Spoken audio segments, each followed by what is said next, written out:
I'm here with Heather, and we're going to talk about her jobs and her businesses. And I've spoken on different things with her about her accomplishments, and she's spoken on international stages that will benefit having podcasts. I have interviewed women, and she has interviewed women around the United States and how they handle being working moms. The low point in her life that she will get into, and she will tell you what happened to her one January. And she had a little wake-up call that she'll get into and talk about. So without further ado, I'd like to welcome Heather to our call and ask her, what was the deciding factor and how were you handling different things in your life? Well, first of all, thanks for having me on the interview, Ernie. A deciding factor, as in like why I'm doing what I'm doing now? Yes, and what changed? I know that you told me one time about one January you were working for somebody else and not Yep. making that much money. Would you like to expand on that, please? Yeah, absolutely. I'm gonna go back a little farther if that's all right, kind of Sure. build it up. So last year, last summer actually was, it's 2020, so the summer of COVID. It was just glorious for everybody, right? And I had always had a plan for my life. When I got married and had kids, I was going to be a stay-at-home homeschooling mom. And that's just I loved being homeschooled when I was younger, and I loved kids, and I thought that that was just going to be that, perfect path to go, just how it was supposed to be. And then my daughter was actually diagnosed autistic a few years ago. Mhm. And when it came down to it, last summer, I realized I can't teach her. Like, I literally can't be her teacher. She needs so much more than what I can give her. And so we needed to send her to a school with therapy. And that can get really expensive. So Mhm. I decided, okay, I'm going to see if I can do anything in the business world and, try my hand at different things. And I took a course on being a virtual assistant, and it was just eye-opening that I had so many of these skills, but I didn't realize that I could actually put them into place. And so when I started being a virtual assistant, I actually got involved with an agency, and which was all right. They didn't train me or anything. I'd already gone through the training, but they got me clients, so I didn't have to look for them myself, which was pretty nice, Mhm. stepping out, because I really didn't believe in myself, and so it was nice to have someone out there for me. But it turns out they were taking almost 50% of my pay. Oh. And so, yeah. And Hmm. so my clients were paying for, $30 an hour work when I'm only getting $15 an hour. And so they're not getting what they're paying for because I couldn't produce that. I Mhm. was getting so stressed out. I was breaking down. So this brings us to January. I was very stressed out because I just wanted more. Mhm. And I was maxed out with what I could do physically and mentally. And I wasn't making the money that I wanted to. And it was so horrible. And I actually went to the Gary Barnes boot camp in Mhm. January. And I just having all these people coming around me and being like, you need to strike out on your own. You can do this. You're obviously doing this. You just need to get out there and realize that your services are worth what you want to be paid for it. And it was hard because I've never really advocated for myself in that way.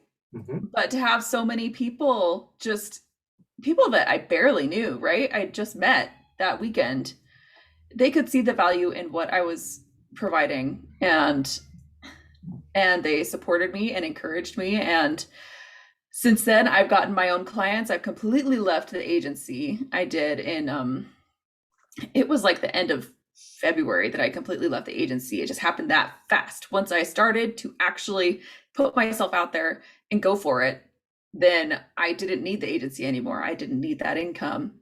And I completely replaced it and then some. And I think it just took those people being like, I was so kind of by myself doing this, that being in the agency, I didn't really think about the fact that it wasn't a great situation. I was like, oh, well, this is just what I've got to do. Like, this is just, how it has to be, because I'm not, my time isn't that valuable. I don't really know what I'm doing, which is not true. But just having people come beside me and be like, what? That's ridiculous. You get paid what? And they're paying what? Like, yeah, January was rough until that boot camp. And then it was just not like smooth. It's not smooth sailing since then, but it's been so much better. And yeah, that's my story a little bit. Well, that's quite a story. You've had heartaches along the way, you've had heartbreaks, you've had roadblocks, and you've been able to overcome them both internally and externally. Yeah. You and I met at Gary Barnes' first boot camp in January. That was actually his 38th or 39th. 39th, yep. And we actually continued our friendship with the Robert Amos little conference. And I remember asking you at one time what it would take to have you as a virtual assistant. And you said, my goodness, I am so overloaded now. I don't have time to take on any new clients. Did you ever feel that you would actually be that successful in such a short amount of time? No, not at all. I mean, it's when I actually step back and, see what do they say? You see the forest for the trees or something or whatever. But I actually step back and look, wow, look how far I've come. Like, look, I only started this last summer and I've been making jumps like crazy. And it's really exciting and a little scary, because this was never something that I thought was in my path at all. I never thought I'd be in the business world. I never thought I'd be an entrepreneur or anything. So yeah, every time I talk to my husband about it, I'm like, oh gosh, I'm just not where I want to be. Like, there are so many more goals that I have out there. And I'm like, I just wish I was farther along. Every time he's like, dude, because he remembers like exactly where I was at, right? Because he's not in it. He's not in all the little minutia.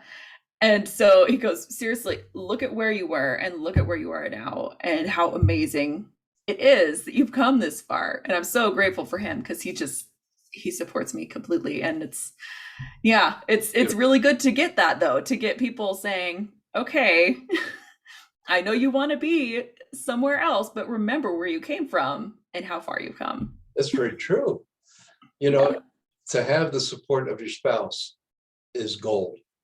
I know that because I have that support as well. My wife actually helps me in the businesses that we are in. And I love Inga. Oh yeah, she's wonderful. So do I. That's good. And she is supportive. She wants to learn, and I know one of the things that I would probably ask her to do would be my virtual assistant. So we'll talk about that later. All right, cool. And, you talk about your daughter having autism, or it's easy for you to say. Autism. Oh, thank you. I've been saying it for years. You can say ASD. It's autism spectrum disorder. So ASD. That's a little easier. When you first found out, maybe you don't want to answer this, but how did it make you feel? Oh, that is a loaded question, man. No, I'm completely comfortable with you asking it. It's part of my story, and it's huge. It has completely changed my life. And I would say it's changed her life, but it hasn't really, because she just is. It's changed our family. But she was I think she was 3.5 when we got her diagnosed. Because up until then, I was just like, oh my gosh, she's just strong-willed, right? She just doesn't want to listen. She's just, everybody's telling me to get that book, The Strong-Willed Child. I'm like, okay. But even so, it just felt like something was different. Something was a little off. And so we got that diagnosis, and it was like, it was a lot of emotions, right? It was relieving in the fact that I was like, okay, so now we know what it is, kind of. There's still so much about autism that we don't know. Right. And it's such a wide spectrum that nobody can be like, okay, your kid's right here and this is exactly what they need. Like that's not how it works. Mhm. But it was relieving, and I had that horrible mom guilt. Like, did I do something wrong? Like, it was so silly, but I was induced for her delivery, and I was like, was it because I was induced and not because I waited until she was ready? Like, that's like, it's just all those things that we put on ourselves, right? Yes. Like, did I not do enough? Mhm. Did I somehow mess this up? Which, now that I know much more about autism, is absolutely ridiculous. Like, she is not a child with autism. She's an autistic child. Yeah. Like, it just is who she is. It's Mhm. not something that happened to her. It's not something that she just, grew into. She just is. And so we just, learn to live with it and help her grow. I think so the getting the diagnosis was hard. It was a lot of emotions, but I think most of it was relief. The hardest part for me was right after we got the diagnosis, we're like, okay, she needs to be in therapy. She needs to have support. And so I took her to a place that does behavioral therapy, and she has a caseworker. She had a caseworker, I should say. Yeah. And the woman was taking me through all the things that they're going to be doing with her and all of this. And she goes, okay, so we recommend for her Monday through Friday, 8 to 3, basically a school day Mhm. for a 3-year-old. And I just broke down into tears because I was like, I'm never going to see her. Like, I couldn't do it. I just couldn't take care of her. I couldn't do everything, which, again, now that I know more about it, I'm like, these people are trained. They know what to do. They know how to handle these situations, and they can help me and help her. And why wouldn't I do this if it's giving her the best possibility of a good life, Mhm. right? But it just that I remember I went to a coffee shop because I needed to fill out a huge form for getting her into therapy, and I went to a coffee shop just to be by myself, and I was that like crazy lady in the corner staring at my computer and with tears just running down my face, and everyone just kind of like, what's going on over there? Because it felt like I was failing her, and but at the same time I knew it was the best thing for her. So it's a constant roller coaster, man. I mean, it's the ups and downs aren't quite as bad anymore because she's just amazing, and the therapy that she's been has just helped her so much, and she's grown so much. But that was pretty rough there at the beginning. Yes, I can believe that. You know, Yeah, your testimony and what you went through just now is going to help so many people in the audience that I hope hear this, so.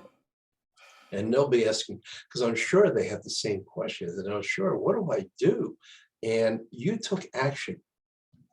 You took definitive action to help your child with no regard of what it was going to cost or anything. You just said, I want to help my child. And that is great. So Yeah. please tell the audience now about your podcast course and what that's going to do for the people who want to become a podcaster. Okay. Yeah, so what I have right now, it's not exactly a course. Mhm. I'm still building a course, but what I have right now is how to build your podcast. And it's basically just a document that goes step by step exactly what you need to do. This is what you need to do here, and this is how you build this, and this is where you go to do this. And it's really just to take the guesswork out, Mhm. because I've seen so many of those where people are like, well, if you want to do it, there's blog posts out there everywhere, right? And they're like, well, if you want to do it, then here's all the different ways that you can do it, and you need to decide. And mine is just, this is what you need. This is how you can do it. I mean, they have to come up with the idea themselves, obviously, because I'm not going to be like, you should talk about being a black belt. if they're not a black belt, that doesn't work. You know? Exactly, yeah. So, yeah. So it takes them through step by step. They have to have their idea, but then I figure out, okay, so if you're going to do this, you do this. If you're going to do this, then you need this exact website. You need this exact logo. You need this to syndicate. You need this to actually get your podcast out there. So it's a very step-by-step, user-friendly. I think it's user-friendly.